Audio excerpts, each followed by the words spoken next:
What's up, everybody? It is your boy King Ross here, and today for you guys, this video is brought to you by POWERBANG Gaming. Link will be in the description below to his channel. Make sure you go subscribe down below in the description. Also follow me on Omelet Arcade so you know when I stream and stuff like that. But let's get right into the video. This is going to be 13 pro tips and tricks about PUBG Mobile, and all you PUBG Mobile players out there can learn something from this. So I definitely learned something from it. So if you do want more content like this, make sure you subscribe to me and POWERBANG Gaming. Thank you so much, POWERBANG Gaming, for sponsoring this video, and let's get right into it.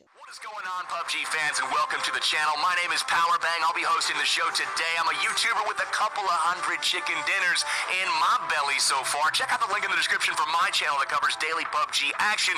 That being said, guys, I've got 13 tips today to help you become better PUBG players and start filling up on chicken yourselves. What the heck is chicken, you might ask? Well, that's when you win a game, you get a chicken dinner. That's just how things work. Now let's get straight into tip number 1, and that is to plan your drop zone and get there first. You can determine the plane's direction and path in a number of ways. You can either wait for your player icon to appear on the mini-map.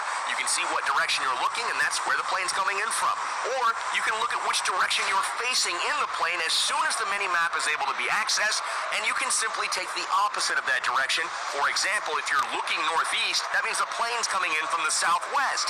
If you're looking south, that means the plane is coming in from the north. You guys can figure that out quickly. It will help you determine an appropriate path to jump much more quickly. You're going to want to jump to the high-density loot locations to try to get geared up as soon as possible. You can find those by looking for the big city names all over the map, and as you get more familiar with the map and your surroundings, you're going to come up with some favorites that you're going to want to jump to more often than not if the plane's path allows it. Once you've chosen a destination, mark the map by clicking the mini-map. Once you've done so, a marker will appear, and that marker will then show an icon on your compass at the top of the screen, and that's the direction you want to focus your player as you're jumping. Try to take care of your positioning and maneuvering while you're still skydiving and not after the parachute is popped.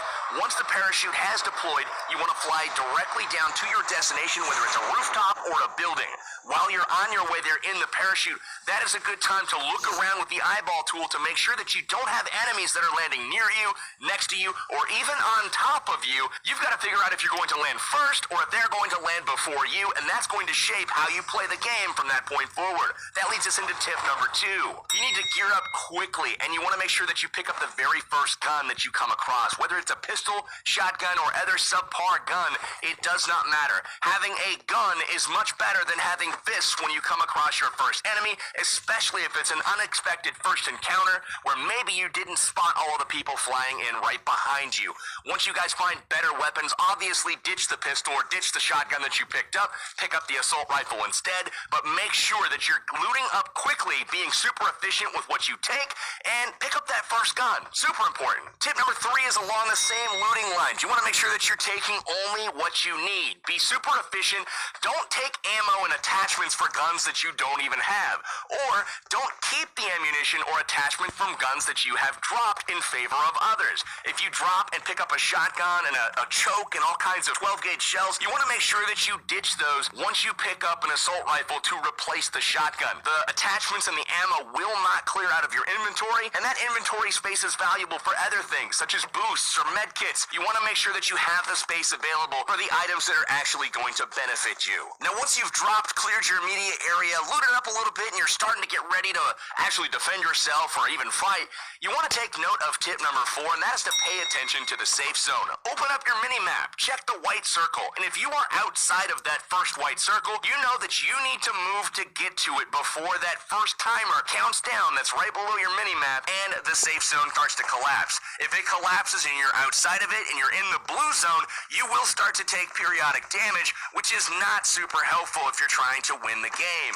Make sure that you're moving inside the safe zone at all times. There's a couple different more advanced strategies for playing the safe zone. We will cover those in future episodes as well. Tip number 5 is to always move while you're out in the open. If you're in line of sight of anywhere where you could potentially be shot, make sure that you're a moving target and not a sitting duck. For players like myself that like to snipe from long range, I'm always looking for that player that stands still while looting a supply crate or looting an enemy, or maybe just looking off in the direction through his scope as well. If he stands still for a moment, that head is getting in my crosshairs and I'm gonna blow it up. So make sure you're staying very active and moving while you're looting and while you're running around, jump here and there. You wanna make sure that you are not an easy target. That being said, if you are in cover or if you've decided to go prone and lay in the grass, you wanna be as still as possible while you're in cover. If you're in a building, staying still will keep you from making noise that may alert enemies to your presence, and in the grass, obviously, those visual cues are super apparent when you're scoping in on a hillside and all of a sudden you see something move. That'll cause an enemy to look in closer to your area and ultimately find you and kill you. Tip number 6 is to use the eyeball tool. Just like you did when you were dropping in with your parachute, it's super helpful when you're running around the map as well. Once you've determined where you're trying to run or drive, you want to look around with the eyeball tool, so you can do a couple of things. You can scan the area to see if there are any potential threats watching you, and you can also sneak up on people by looking at them, planning your attack, and they don't ever know that you actually see them. So use that to your advantage. Make sure to use the eyeball tool as you're driving around. Don't just tunnel vision on a target or an enemy or a destination and forget to check your flanks. Now eventually footsteps and gunshots and cars driving by are going to start to fill up the battlefield. You're going to hear sounds. And tip number 7 is to use these audio cues to locate nearby enemies. This is absolutely imperative, and probably about 90% of tracking enemies, their location, comes from audio and not visual cues. Not joking here, guys. Having a stereo headset or earbuds is crucial to your success in this game. Highly recommend that you grab that audio for tracking and locating your enemies. To do this using audio alone, you want to focus your player's crosshair on the direction where you think the sound is coming from. Make sure the gunshots or the footsteps or the car sounds, that the audio is balanced from a volume perspective in your left and your right ears. You want to make sure that it sounds the exact same loudness, and once you've done that, you're going to be looking pretty much right at where the sound originated from. Now the volume of the shots, of the footsteps, that is going to tell you how close the target is, whether it's super far away or if it's right next to you. Tip number 8 expands upon the same process of tracking and locating your enemies when there are audio cues going off in the game. If you hear gunshots, put your crosshair where you think they're coming from, but immediately put your eyeballs, your visuals, on the mini-map. Look at the mini-map, and there's going to be an orange radar blip that pops up on that mini-map, and that is going to tell you the general direction of where those shots came from. Now, if you can combine your hearing and your seeing so that both of these senses are telling you the same direction, there's a great chance that you're going to find your enemy in that direction. Now, you can also use your mini-map to plan routes. All you have to do is look at it, tap it to open it up, make it big. You can pinch it to zoom in or out, and then once you've done so, you can mark the map just like you did on the flight in to plan your routes, and that'll again put a marker on your compass that you can track and follow at any time, making navigation a breeze. Now, once you've been in a few fights or taken some fall damage or gotten in a sticky situation in the gas and you've lost a little bit of health, tip number 9 is going to come in super handy, and that's to make good use of boosts and keep your player at full hit points. You want to make sure that you're not suffering by going into fights missing any HP at all. That is going to put your opponent at a significant advantage. There are a lot of weapons in the game that are balanced to where 1 or 2 shots may do 97 or 98 damage on a player. If you're missing 3 hit points and you get headshot for 98 damage, you're going to feel pretty sad when you know you could have continued the fight, found cover, healed up if you would have just gone into the fight at full hit points. Your energy drinks and your painkillers are the most common boosts to be found. Now, your energy drinks work in about 2 minutes, where the painkillers last about 3 minutes. Energy drinks will heal about 23% of your HP over time, so every few seconds your health bar will tick up just a little bit. Painkillers will actually heal even more, almost 40% of your total hit point bar, and that will happen over 3 minutes. If you are lucky enough to find an adrenaline syringes will fill up your boost bar to 100%, and that will heal over 80% of your health bar over 5 minutes. Adrenaline syringes can only be found in supply drop crates, so it's more often than not you're going to be using the energy drinks and the painkillers. Make sure you loot these items as often as you can. They're uncommon, not rare, but you always want to have a plentiful supply of boosts on your persons at all times. Tip number 10 is to use the supply drop crates to your advantage. You can do this by looting them for some of the best weapons, armor, scopes in the game,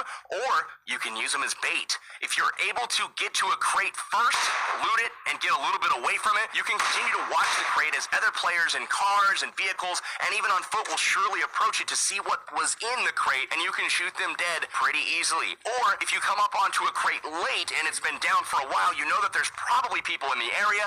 You can come up on full alert and make sure that you're able to pick these guys off as they're trying to escape that danger zone of around the crate. Tip number 11 is to make use of the prone stance on your own terms. This means that prone is a very valuable way to hide your person and make yourself less visible.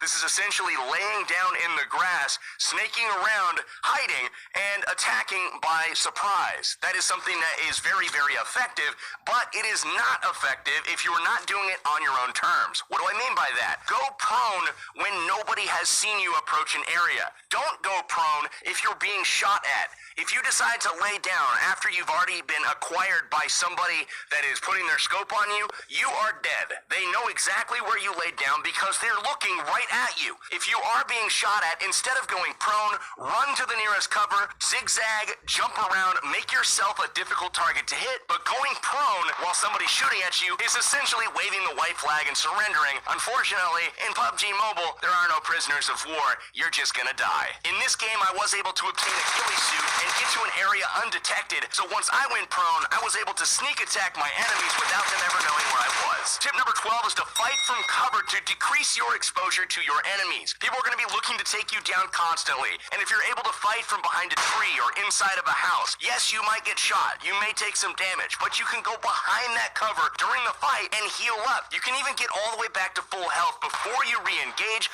That makes you a very difficult target to take down. On the contrary, if you're standing in the middle of the open, you're stuck either running around as a free target essentially or going prone, and as we said in the last tip, you're just going to get shot and killed. Fight from cover, use houses, use trees, use rocks, use embankments on terrain, use all of these things to your advantage. Don't fight from the open. Tip number 13 and our last tip for today's video is to engage in battle on your terms when victory is likely if not assured. You want to make sure that when you're fighting your opponents that you have their head or their chest in your sights and you've got a real good feeling about picking up a kill.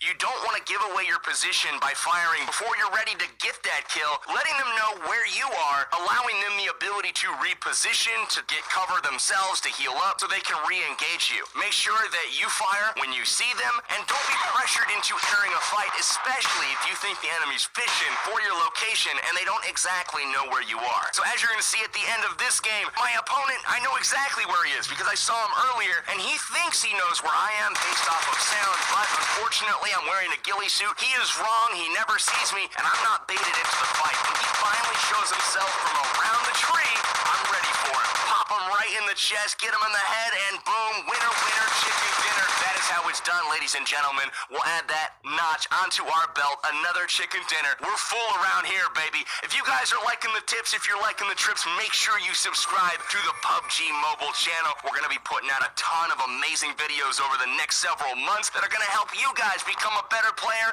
and have some more fun playing PUBG Mobile. For now, I'm your host, POWERBANG. I'm signing out, and I'll be with you guys next time.